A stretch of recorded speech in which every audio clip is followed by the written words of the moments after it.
Hi, my name's Al, the dog trainer, and hey, thanks so much for watching this video. Now, this video may be a little bit different than anything that you've seen before. This video is actually being shot in 3D virtual reality. So if you have a headset on, I'd recommend go ahead and putting that on right now because you're going to be able to see this in a completely different way.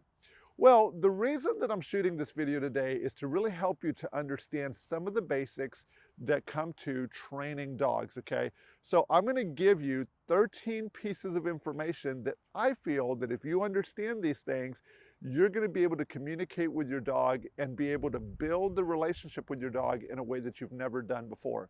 So the first piece of information that I wanna give you are the languages of dog training. There's 4 main languages that your dog uses to understand the world in front of it. So language number 1 is pressure. When we're talking about pressure, we're talking about our collars, our leashes, harnesses, and tools that physically touch your dog. But pressure can also deal with your body. So language number 1 is pressure. Language number 2, which everybody here should be able to guess well, is scent, okay? So your dog is very, very driven by scent, okay? It's actually the second thing that they ever experience whenever they come out of the womb. They come out of the womb and then that nose turns on and it begins to search for food, okay? So language number 1 is pressure. Language number 2 is scent.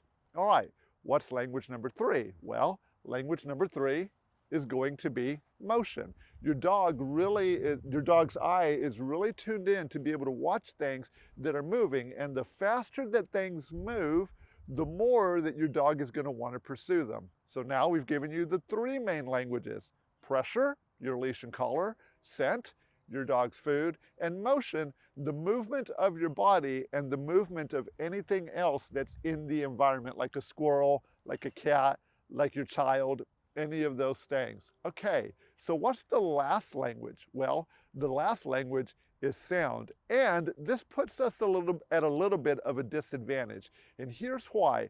Sound really isn't all that important to your dog, even though they hear it. So if you're starting your training right now and you're using your voice a lot to describe to your dog what you want, and you're not using a leash, you're not using food, and you're not using the movement of your body to describe what your voice says, then your dog is at a little bit of a disadvantage. But that's okay, because I'm going to teach you how to get the most out of that and make your voice actually powerful. Okay, so that's the first 4 pieces of knowledge: the languages, pressure, scent, motion, and sound. Okay, so what's next? Well, if there's languages, that means that there is also sentence structure. And so sentence structure is going to be your A, your B, and your C's. Okay, so the A's are the languages. The A in this ABC actually stands for the word antecedents. And so antecedents, like I said, are the languages that we use. But B are the behaviors. So those are going to be the sit that your dog is doing, okay? Or the walking by your side that your dog is doing, or the turning around and coming back that your dog is doing. So behaviors are the actions that your dog takes. But the behaviors can also be jumping up on you, bolting out the front door, pulling on your leash. Any of those things, those are behaviors too.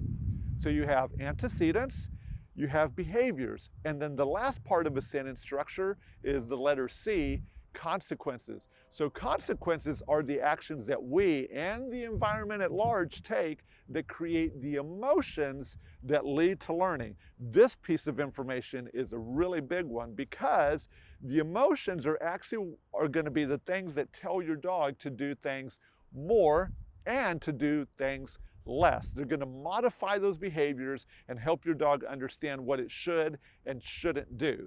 So now this leads us to the next piece of information, which are how do you differentiate emotions? And the way that I differentiate emotions is I teach the dog and I teach you 3 zones.